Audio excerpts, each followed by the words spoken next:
Lição de número 3, espiritualidade da moda. A espiritualidade segundo o mundo. Vamos abrir em Colossenses capítulo 2, versos 20 a 23.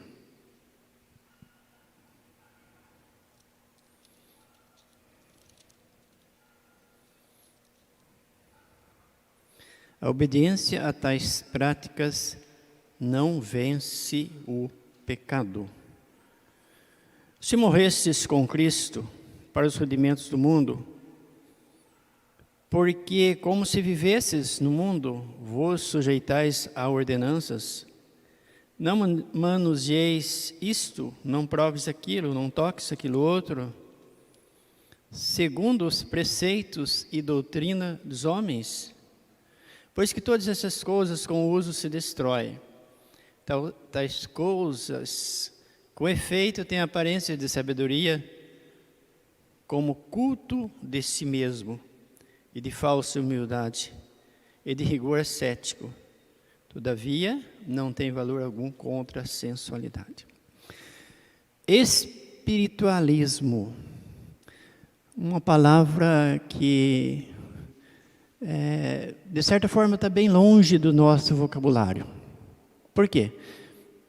Não sei, a gente não ouve isso sempre, muito de vez em quando, e de certa forma com outra palavra, com outro sentido. A lição de hoje quer mostrar que espiritualismo é uma atitude, um comportamento que muitas vezes ele pode ser mundano. Ele pode, em vez de ajudar no crescimento, ele diminui. Porque quando o homem se orgulha de si mesmo, o homem, a mulher, o cristão se orgulha de si mesmo, na verdade ele não está crescendo, ele está se diminuindo. Porque quem sou eu diante de Deus, diante das verdades que Deus passa para a gente através da sua palavra? Quem? Nós temos ouvido várias vezes, já vi, acho que umas 3 vezes seguidas isso aqui na igreja, que quanto mais eu me diminuir, quanto mais eu me sentir pequeno, eu vou estar mais próximo de Deus. Por quê? Porque daí eu dependo mais. Como é que se a gente vai se aproximar de alguém? Não é dependendo desse alguém? Claro que é. E muitas vezes a gente faz o contrário. Nas lições, ou na leitura da semana, tem uma ordem assim bem bacana. Não sei se todos leram, mas quem leu pode observar isso. Na primeira leitura diz, além da religiosidade, está o texto aqui. Está tratando de quê? Está tratando daqueles homens que achavam os religiosos, os sabidões, os que tinham um comportamento melhor que todo mundo e assim por diante. E Jesus vai e fala assim, ó, se a vossa justiça não exceder em muito a destes homens, você está perdido. Então imagine alguém muito espiritual, que você acha, que eu acho, que a gente acha, né, muito espiritual. Jesus está falando, a sua justiça tem que exceder em muito a dessas pessoas. Depois na outra leitura de terça, domingo, segunda, é o inverso aqui. Espiritualidade que só Deus vê. Para quem viu durante a semana, está falando lá de orar em secreto, está falando lá de jejuar sem mostrar às pessoas que você está jejuando, está mostrando lá a oração dominical, está mostrando várias situações que, aí sim, é uma espiritualidade que Deus vê. E eu estava meditando e cheguei no verso lá de Mateus 6, que diz assim, ó, você, ele vai estar no texto aqui, você tem que viver de tal forma que o mundo veja e glorifique a Deus por causa daquilo que você faz. Mas isso não quer dizer que a gente precisa subir num patamar mais alto para acontecer. Pelo contrário. Quantas pessoas são elogiadas pela sua humildade, pela sua maneira de resolver situações que muitas vezes você fala, nossa, eu admiro fulano por isso. Quantas pessoas nós conhecemos assim? Esse é o exemplo de pessoas que Jesus está falando aqui. Você deve viver de tal forma que o mundo veja e glorifique a Deus. Vamos glorificar a Deus porque o cara é bonito, é grandão, canta alto, levanta as mãos quando está cantando, ora com muita, e prega e não sei o que mais. Talvez não. Por isso que a espiritualidade aqui está trazendo no assunto principal, espiritualidade da moda. E nós precisamos entender isso. Eu confesso que eu tive muita dificuldade quando me deparei com o título da lição. Muita dificuldade. Por quê? Porque a lição precisa falar comigo. Eu preciso me encaixar nela. Senão, que lição? Que lição se eu não consigo me encaixar dentro dela? Não tem lição nenhuma. Fui na igreja, passei lá 40 minutos, sentado, cansado de ouvir. Então, a palavra de Deus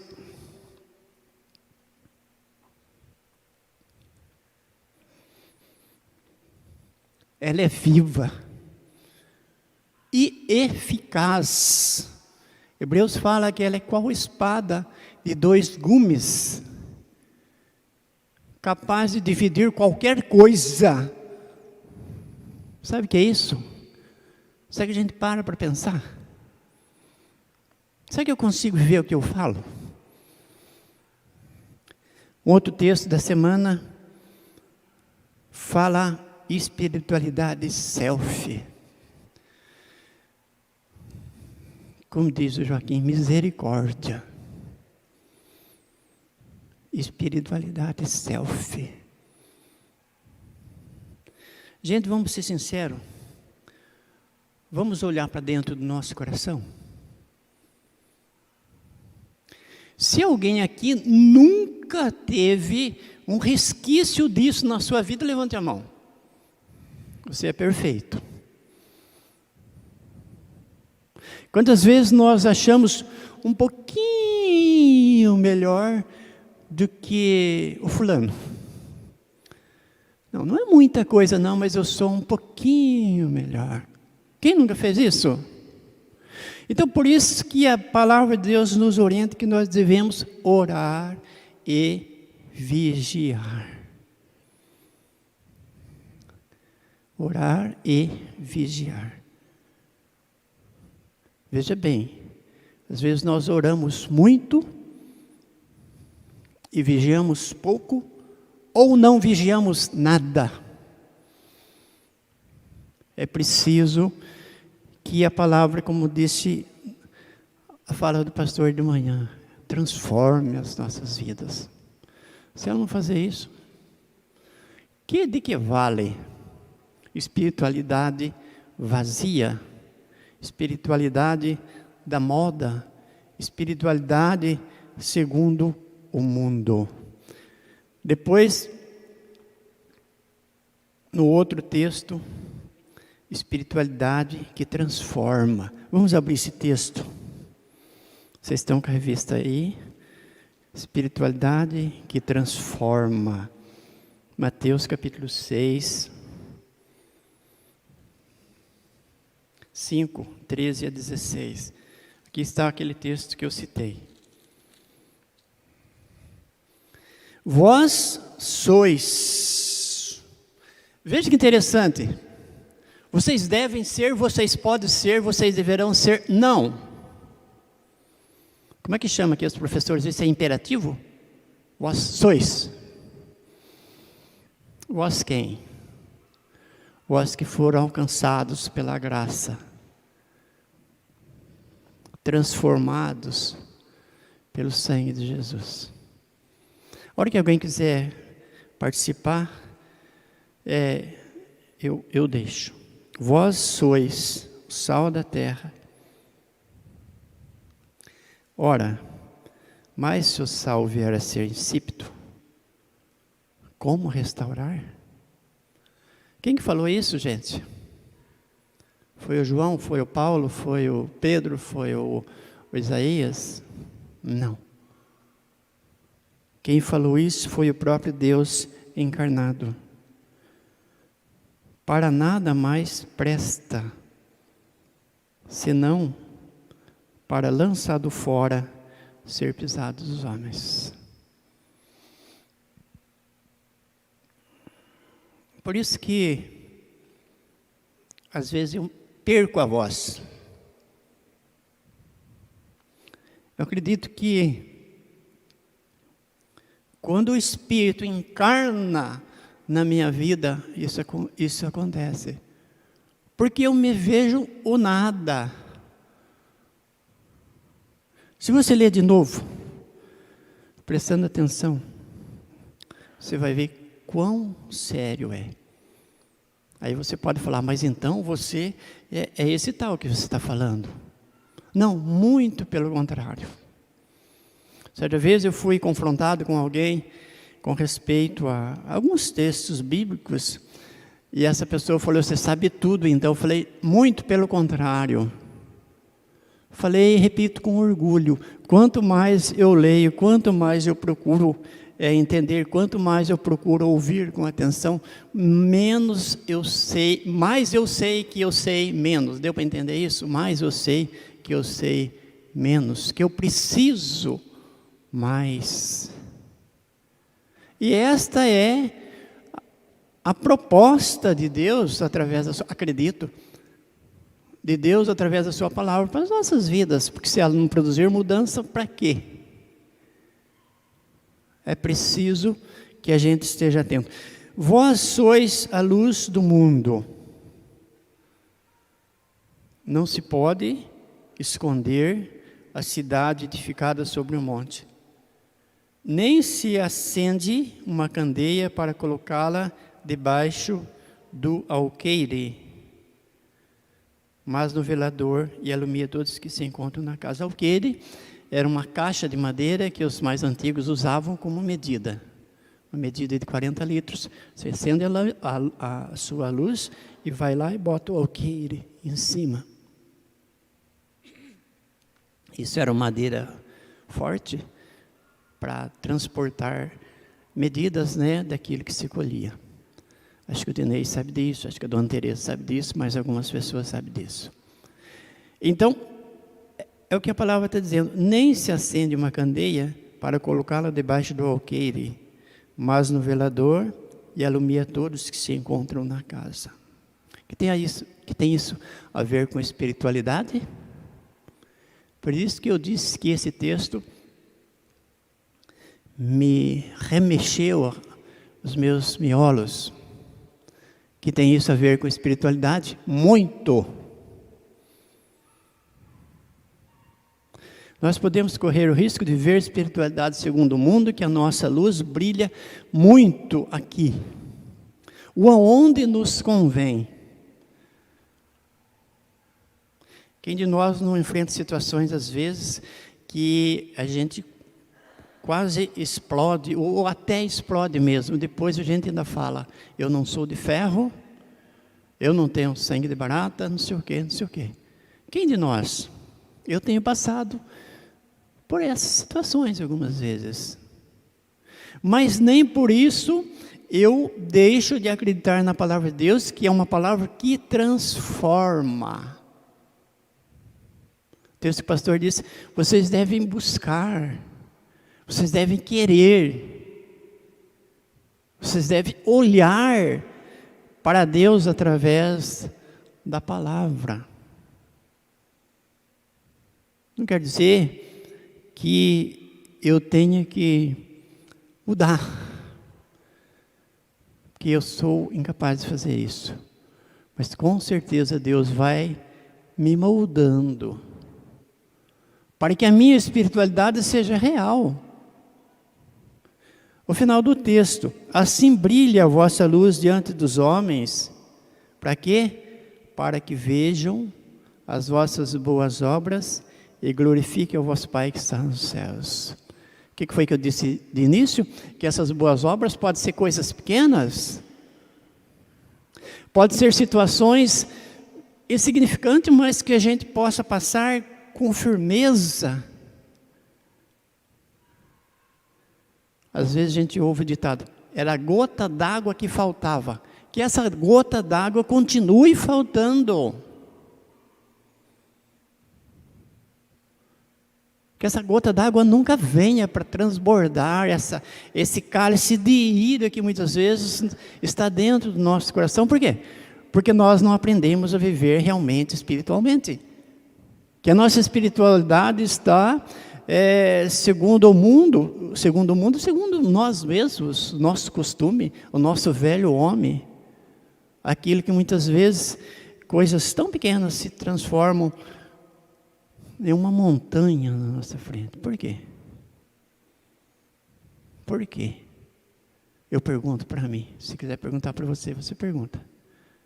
Se você acha que você já passou essas dificuldades, essa fase na sua vida, não precisa perguntar. Então, e depois nós temos mais 2 textos ainda. 2 não, 3, mas nós vamos parar de ver esses textos da semana e é interessante que a gente veja. Eu confesso que eu não tenho muito costume de ler os textos da semana, não. Mas é bom que a gente leia, que às vezes ele vai ajudar e muito a gente entender aquilo que está querendo se passar na nossa lição. Aí, na introdução da lição, fala daquilo que nós já estamos falando. Espiritualidade, algo que acontece em todos os lugares e que existem pessoas treinadas para conduzir outros nessa situação.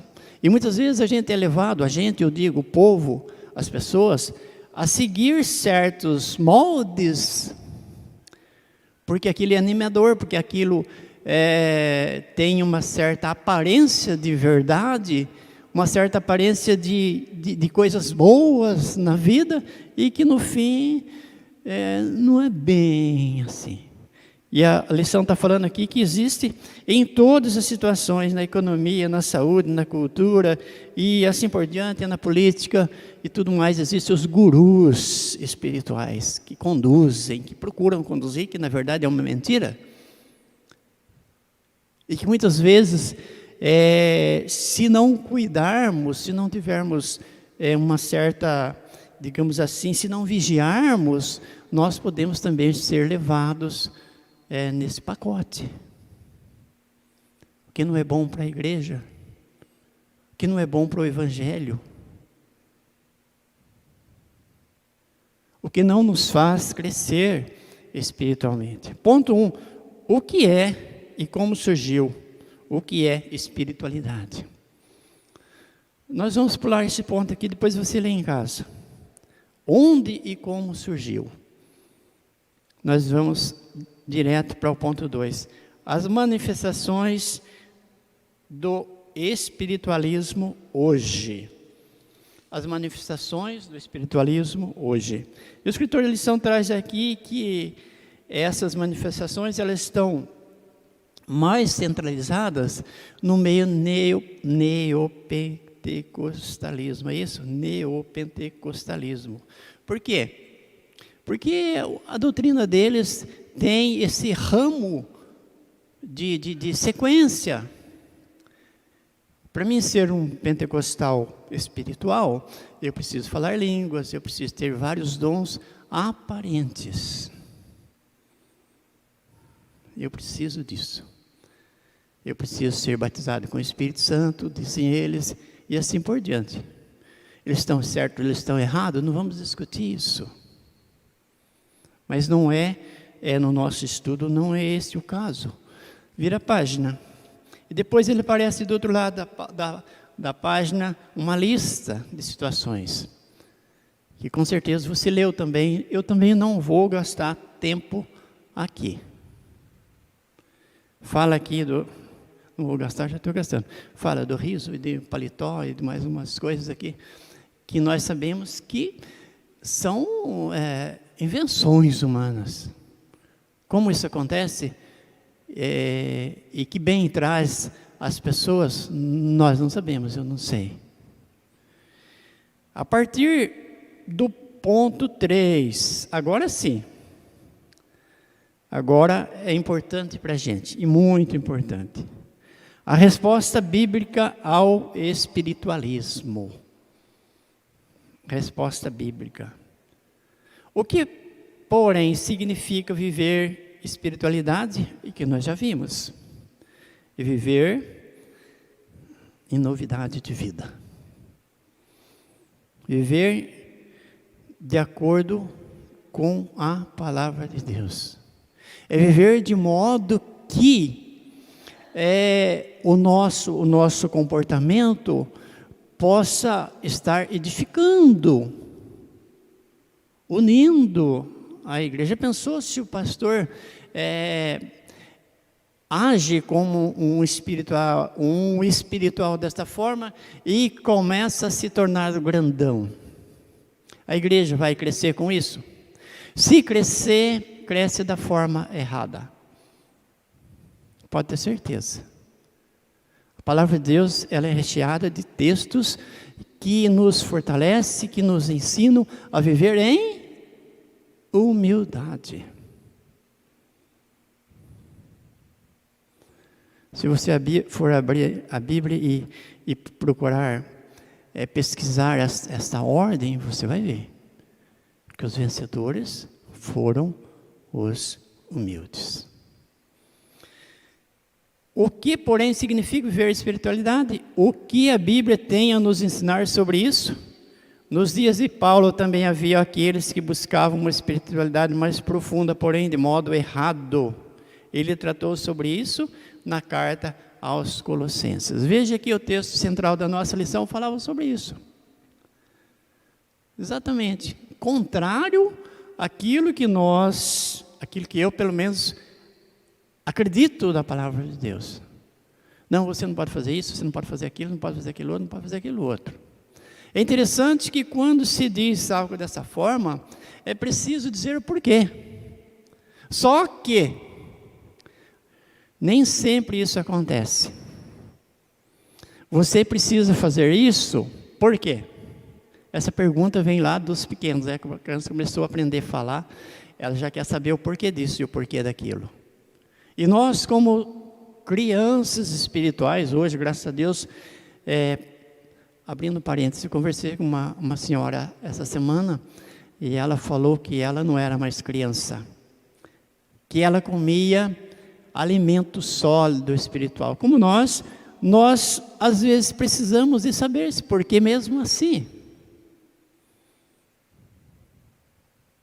Então a palavra de Deus nos traz os ensinos aqui, e que na carta que Paulo escreveu aos Colossenses, ele está tratando dessa situação.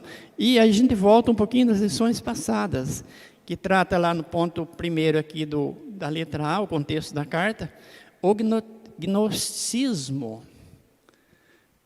O gnóstico é aquele que ficava em cima do muro, é isso?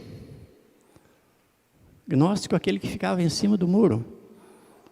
Já pensou em cima do muro? O agnóstico. Ele está dizendo o gnosticismo. Ele ensinava que a salvação era alcançada por meio de conhecimento secreto dado a poucas pessoas. Ou seja, obrigado, Neto.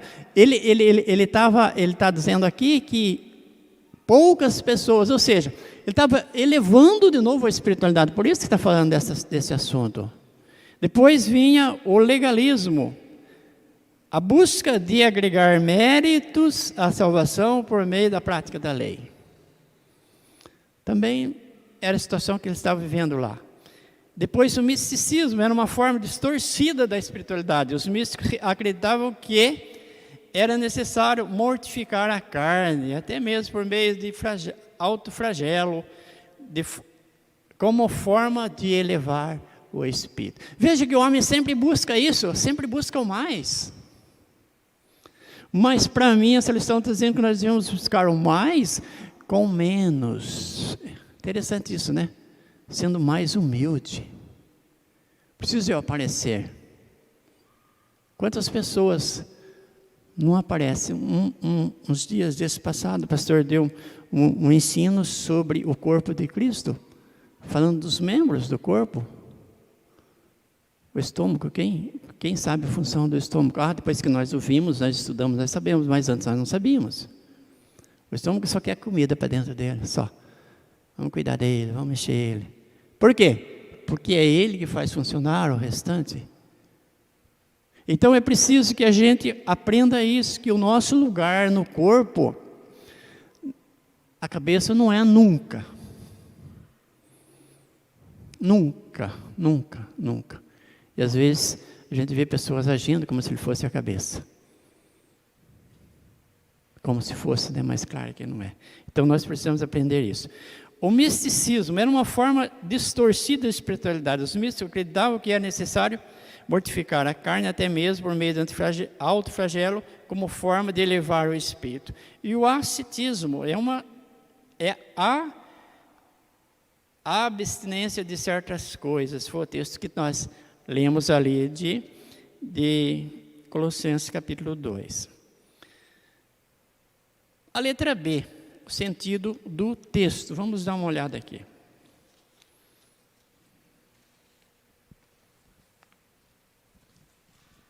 Agora que alguém quiser me ajudar, fica à vontade.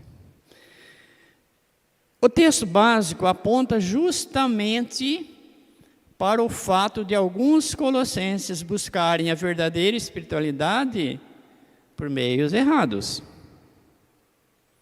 Tais pessoas se recusavam a tocar em certos objetos e ingerir certos alimentos. Por quê? Porque eles eram ensinados que eles deviam fazer isso para ser espirituais. Vos sujeitais a ordenanças, não manuseis isso, não proves aquilo, não toques aquilo outro. É no que as pessoas estavam ensinando.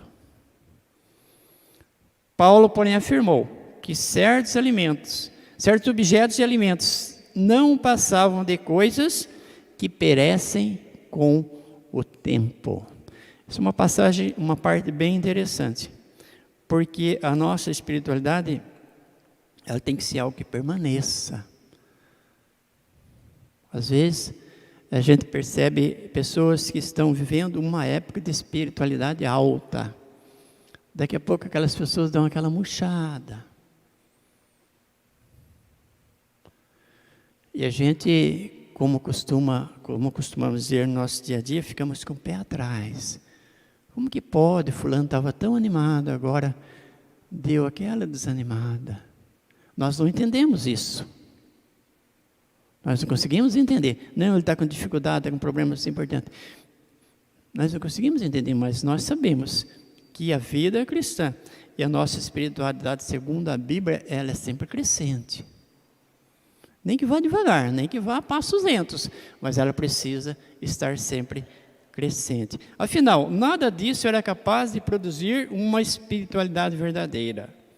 Tais coisas, com efeito, têm aparência de sabedoria, como culto de si mesmo, e de falsa humildade, e de rigor ascético, todavia não tem valor algum contra a sensualidade. O ponto de Paulo é que tanto o misticismo pagão quanto o ascetismo não são capazes de produzir uma espiritualidade saudável. Somente uma pessoa em união mística com Cristo é capaz de desfrutar verdadeira espiritualidade. Essa palavrinha, união mística com Cristo, que me deixou meio confuso. União mística com Cristo. As advertências ou as características da espiritualidade bíblica. Em primeiro lugar, isso aqui que a gente deveria aproveitar bem. A verdadeira espiritualidade jamais pode estar divorciada da palavra. E por incrível que pareça, isso tem rondado o nosso meio. Certa vez, eu vi uma igreja presbiteriana batizar, se não me engano, 23 ou 24 pessoas. fez-se a programação do batismo, e o pastor não leu um texto bíblico e não fez uma oração antes de batizar as pessoas. Na hora de batizar, vamos jogar água nessas pessoas. Eu vi isso numa igreja presbiteriana. E cada vez que eu me lembro, eu fico assim, sem resposta. O que eu vou dizer disso? Ele estava certo, ele estava errado? Não me compete. Mas não havia uma preocupação em estar buscando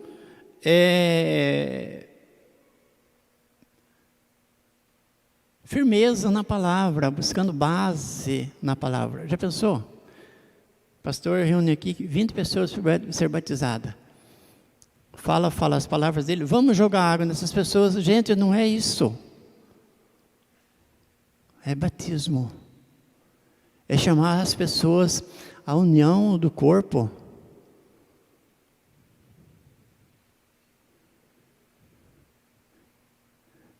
É possível que alguém dos que estão aqui tenham visto isso também. Mas não estou falando mal não, gente. Eu estou só lembrando uma situação.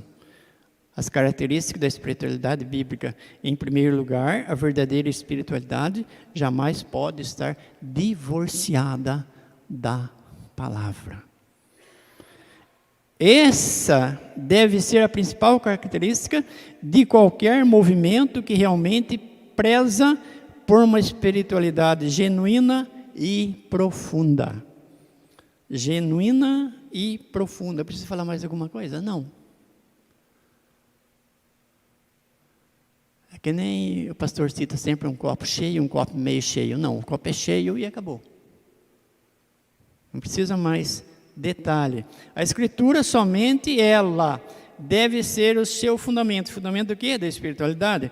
Porque só ela fornece o caminho e as ferramentas necessárias. Tempo de oração, jejum, quebrantamento, consagração, precisam da palavra como seu principal fundamento. Vou repetir isso. Tempo de oração, jejum, quebrantamento, consagração, precisam da palavra como seu principal fundamento. Toda a Escritura é inspirada por Deus e útil para o ensino, para a repreensão, para a correção, para a educação na justiça, a fim de que o homem de Deus seja perfeito e perfeitamente habilitado para toda boa obra. A Reforma Protestante prezou muitíssimo o estudo das Escrituras e por isso deu bons frutos em sua espiritualidade e piedade, desenvolvida por meio de uma vida de oração e consagração constante. Aí eu me batizei. Tá, e agora? Eu me batizei, agora eu faço parte da igreja. Tá, isso quer dizer o quê? Que você faz parte da igreja, mas que você precisa caminhar com a igreja, como igreja. Que você precisa crescer. Que você precisa aprender da palavra de Deus. Que você precisa de vida de oração. De comunhão. Eu não sei se os irmãos notaram, mas cada vez que eu venho à frente eu falo de comunhão. Essa é uma das principais preocupações minha. Comunhão. Como nós precisamos disso. E muitas vezes parece que tem gente que não entende. Bom, de certa forma ele pode estar certo e não entender dessa forma. Eu não preciso de comunhão. É confuso, né? Pouco antes de padecer no Calvário, Jesus estava orando por seu povo. Santifica-os na verdade, a tua palavra é a verdade. Então a palavra, eu disse antes, que quanto mais você estuda, quanto mais você busca aprender, você vai entender que mais você precisa. Quanto mais nós olhamos no espelho, com os cabelos brancos, né, e alguns sem cabelo, a gente vai ver que o negócio está ficando cada vez mais difícil, não é? Eu brinquei com o irmão um dia, ele falou, como é que está? Eu falei, está tudo bem, que está ruim lá em casa é o espelho. O espelho não está legal. E a palavra de Deus, gente, é o nosso espelho espiritual. Essa semana o pastor postou uma mensagem que falava dos 1000 espelhos. Acho que todo mundo viu, com certeza. De alguém que não era gente, chegou a um lugar com todos os espelhos, ele estava muito curioso, ele chegou muito animado, e viu tudo aquilo, e ele olhava, estava todo mundo do outro lado, animado, olhando para ele, e ele ficou muito feliz com aquilo. Aí o outro desconfiado falou, será que isso é verdade? Foi lá ver, foi carrancudo, chegou lá, estava todo mundo carrancudo, olhando para ele. Gente, e aí ele conclui falando, seja uma pessoa mais alegre, as pessoas que estão à sua frente são seu espelho. Nem sempre nós conseguimos isso, mas estou querendo dizer o quê? Que a palavra de Deus é o nosso espelho espiritual. Às vezes a gente vai ficando com medo do espelho, que o espelho está ficando com os defeitos dele. Mas vou voltar a repetir, que eu já falei acho que 3, 4 vezes já. Quanto mais eu busco, mais eu sei que eu preciso buscar. Meu Beth, você falou agora da palavra de Deus ser o nosso espelho. Então, o que a gente tem visto exatamente, as pessoas, elas não pegam a palavra como um todo, elas pegam só aquilo que agrada a elas, que é essa espiritualidade de hoje. As pessoas, elas podem ser quem for, né? Todo tipo de gente na sociedade, a gente percebe que as pessoas falam em Deus, só que não é um Deus, como você disse, que modifica a vida da pessoa. E a gente não pode se conformar com isso. Quando a gente lê essa revista, a gente vê muito o mundo, mas como você disse, aplica muito a nós, porque a nossa tendência também é essa de não levar tão a sério. Quando você lê a Bíblia, você fica assustado, porque são muitos compromissos. E a Bíblia diz que aquele que tem os meus mandamentos e os guarda, este é o que me ama. E se eu tenho os mandamentos e não os guardo, eu estou demonstrando que na verdade eu não estou amando a Deus como deveria, que eu não estou me relacionando a Deus como deveria. E às vezes a gente fica até preocupado, como pregador, você vai ler a palavra lá e fala sobre pecado, fala sobre mudança de vida. Aí você fala, não, mas vou insistir muito nisso, né? Vou cansar as pessoas. Aí você abre a Bíblia num lugar, a Bíblia ela é insistente nisso, que a gente tem que ser fiel, que a gente tem que amar a Deus, que a gente tem que ser, né, santo. Então não é a questão de, se você está pregando a Bíblia, você vai automaticamente pregar sobre santidade, sobre vida com Deus, que é o que o mundo não quer. A gente via antigamente, parece que o mundo com o tempo está mudando. Antigamente tinha aqueles cultos evangelísticos, a pessoa levantava a mão, aceitei a Jesus, ou recebi Jesus, se convertia, e imediatamente essa pessoa mudava de vida, até as roupas que ela vestia, ela não ia mais nos bares, nos lugares que ela ia, e o pessoal chegava e falava, agora que ele é crente. Então havia essa ruptura. Hoje em dia não, a pessoa, ela está lá no mundão e é convidada para ir a uma igreja, ela procura uma igreja e aquela igreja agrada a ela, não fala de pecado, parece mais um lugar onde vai falar sobre pensamento positivo, né? O coach cristão lá, né? Onde que fala que você pode, você consegue, aí a pessoa sai feliz, arruma um novo emprego, e aí tem aquela lista enorme lá que a gente não leu, porque realmente é desgastante, mas é isso, a religiosidade de hoje, indo atrás de amuleto, de ungir coisa, ou de receber milagres e tal, e é uma espiritualidade sem Deus, e principalmente sem essa fé que muda, né? que coloca em nós um desejo de ser melhor, de ser diferente. Então é muito preocupante mesmo isso em relação à sociedade, e também a gente tem que olhar isso, é o que eu tenho falado bastante sobre identidade, né? A nossa identidade, ela é na palavra, e aí como eu tenho me formado diante de Deus, né?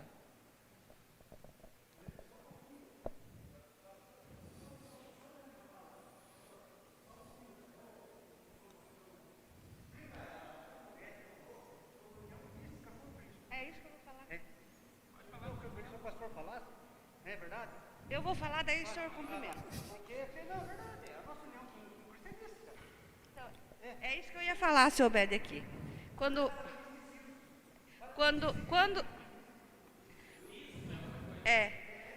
aqui fala, somente uma pessoa com união mística com Cristo é capaz de desfrutar da verdadeira espiritualidade.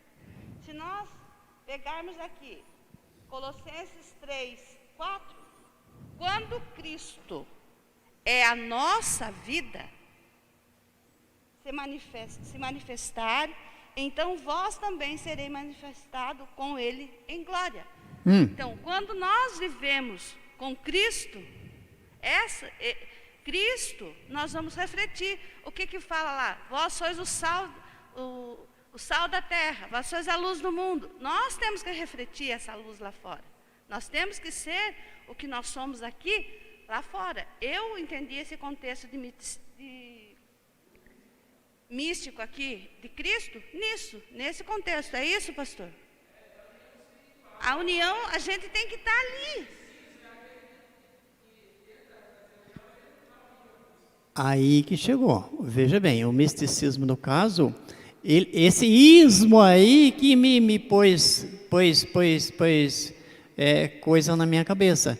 Porque, veja bem, se colocar como a Nathalie falou, é claro que eu não tenho dúvida disso, mas esse místico aqui não me encaixou na minha cachola aqui. Por quê? Dá aquela impressão de aquele negócio, o ismo junto. O Pedro quer falar. Aquele ismo junto e aquele ismo, ele atrapalha tudo. Por isso, veja bem, isso foi muito interessante, porque quando a gente percebe isso, a gente vai aprender a usar as mesmas palavras de outra forma. E me preocupo muito com isso. Às vezes a gente fala as coisas certas, na hora errada, da forma errada, na maneira errada. Aí, veja bem, o que vai acontecer? Vai confundir mais, não vai ajudar.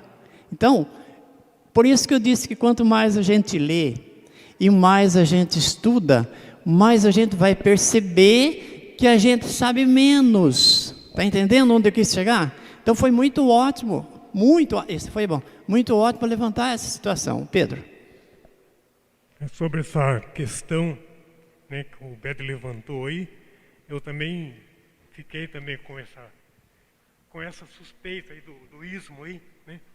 Mas aqui fala, como o texto que a Nathalie leu, deixa bem claro que é juntamente com Cristo.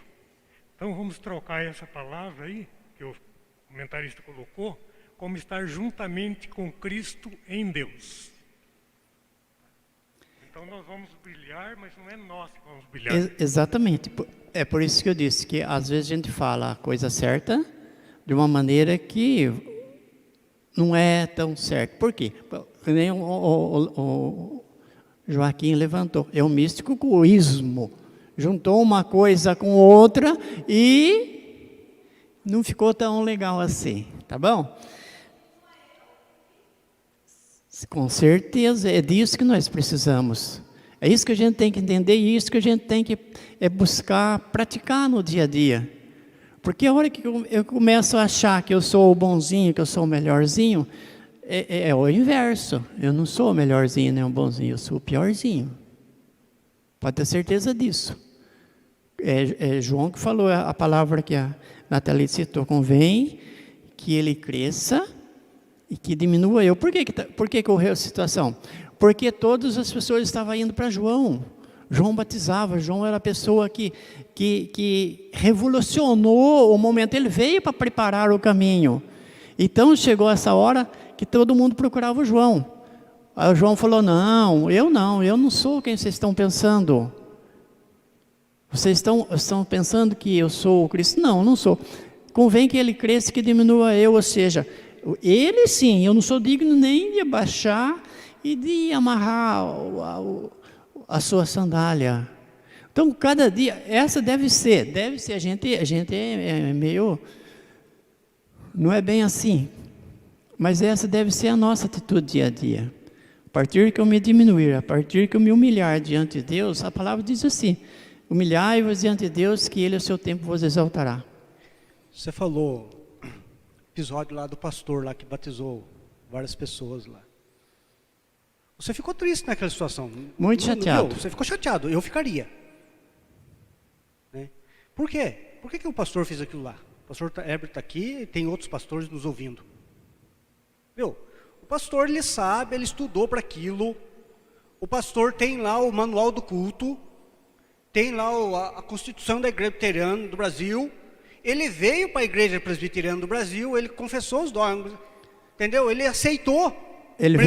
Primeira fé cristã, baseada ele veio preparado daquela forma, né? Ele veio preparado, meus irmãos. Misericórdia. Agora ele vem aqui, ele faz uma travessia dessa? Ah, por favor. É complicado. Não, entendeu? Depois levanta um Joaquim, nessas horas, e se explode. Da maneira dentro da literatura. Dentro do manual? Dentro do manual. Na verdade, irmãos, espera aí. O que o autor está falando na lição aqui, voltando um pouco na lição, é justamente isso. O que nós estamos querendo muitas vezes? A igreja, infelizmente, esse espiritualismo mundano adentrou a igreja protestante. Porque começou lá atrás, lá na época medieval, com o monastério. Começou depois, veio lá a revolução, ou seja, a carismática lá dentro da igreja católica, veio lá com os... veio crescendo. E isso aí pegou dentro da igreja, a igreja protestante. Daí muitas vezes o quê? Nós vamos lá no morro, lá em Nova Campina, brilha lá as pedrinhas lá, irmãos. Vamos lá, é consagrado lá. Eu venho aqui de Itapé trabalhar, eu sou um péssimo cristão no meu trabalho. Adiantou alguma coisa eu ir lá no Nova Campina, como eu ia antes lá? Eu fui lá, irmãos, chega a brilhar tudo mesmo. Mas se Deus manifestou ou não sei qual que é isso, mas a gente não vê mudança de vida. Esse espiritualismo que estão buscando. Então, fora da palavra que se falou. Por que esse pastor fez? Não estou condenando, como você falou, não estou condenando ele. Mas infelizmente a gente tem que observar por que ele fez as coisas fora da palavra de Deus. Espera aí, batismo é um momento tão importante na vida da igreja. É um sacramento da igreja, eu vou batizar, eu não vou ler a Bíblia. Eu não vou fazer uma oração para que Deus abençoe aquela situação, aqueles irmãos que estão entrando no corpo agora.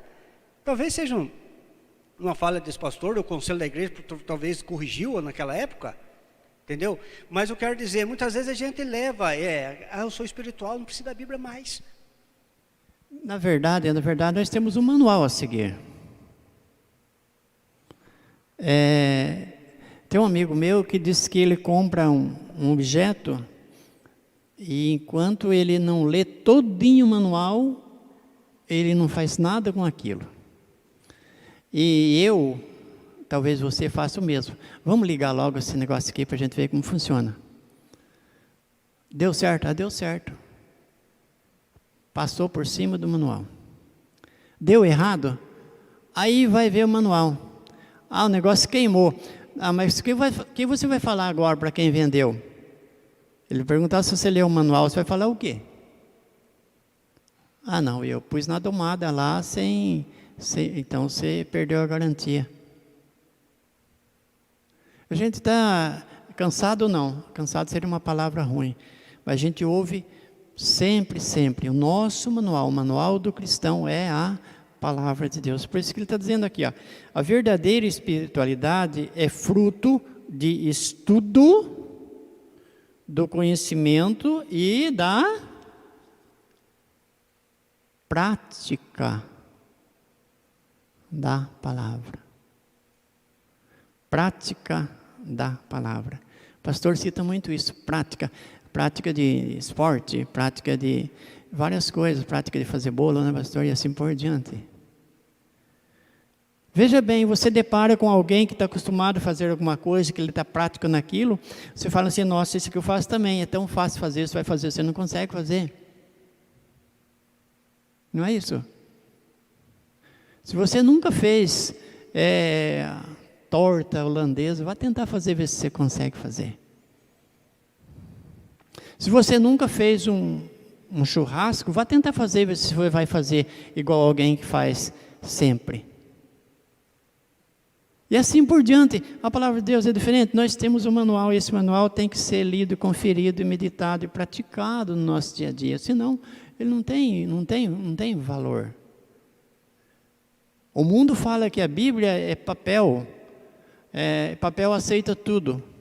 E na verdade, se não for olhar com os olhos espirituais, se não for olhar como palavra de Deus, o mundo está certo, é papel, igual qualquer papel.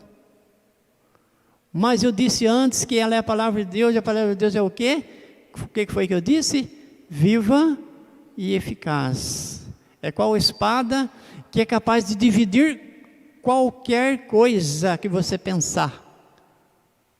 Está escrito lá em Hebreus, eu não me lembro o texto, o número do capítulo e o versículo, mas está escrito em Hebreus.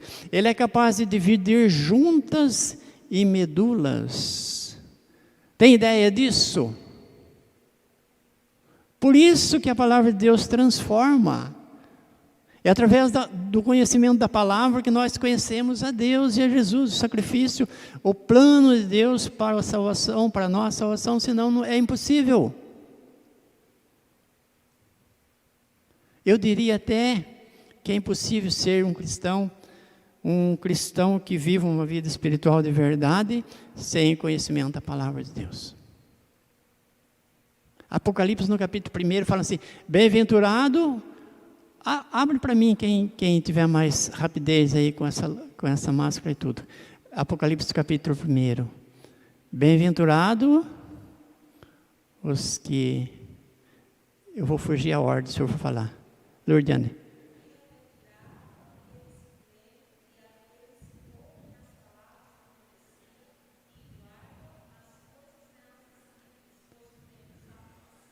Como é que é? Bem-aventurado aqueles que leem, aqueles que ouvem, aqueles que guardam as coisas nelas escritas. A gente podia até encerrar aqui.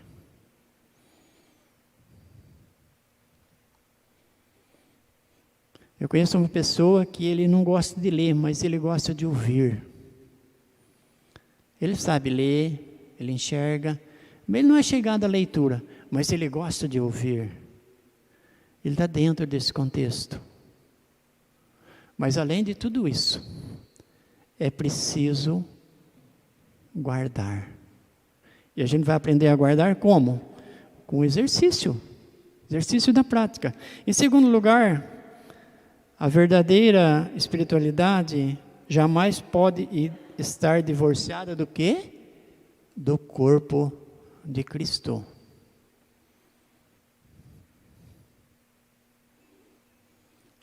A verdadeira espiritualidade jamais pode estar divorciada do corpo de Cristo. Já deu para entender tudo que vai dizer esse texto. E em terceiro lugar, a espiritualidade jamais estará divorciada da plenitude do Espírito. Veja que há uma ordem aqui. Primeiro, palavra de Deus. Segundo, o corpo de Cristo, que é a igreja.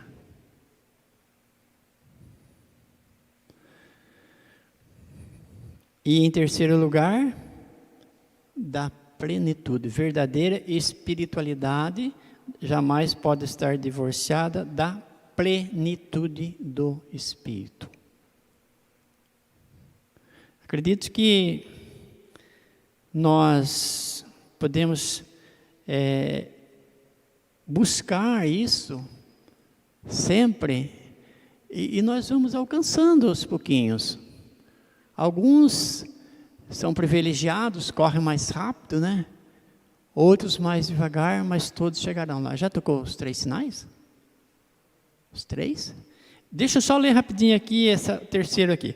Sem a ação santificadora do Espírito, é impossível desenvolver verdadeira e profunda espiritualidade, pois Ele é o autor da santificação. Então, que Deus nos abençoe. Se você não leu a lição em casa ainda, arruma um tempinho e lê ela. Você vai ver que ela traz muitas coisas que nos chamam a atenção, nos confrontam, né? Como tem sido o nosso o nosso viver, o nosso comportamento, e com certeza nós vamos estar mais animados a buscarmos mais, a estudarmos mais, a querermos mais crescer na palavra, no conhecimento da palavra de Deus. Vamos ter uma espiritualidade segundo a vontade de Deus. Deus nos abençoe.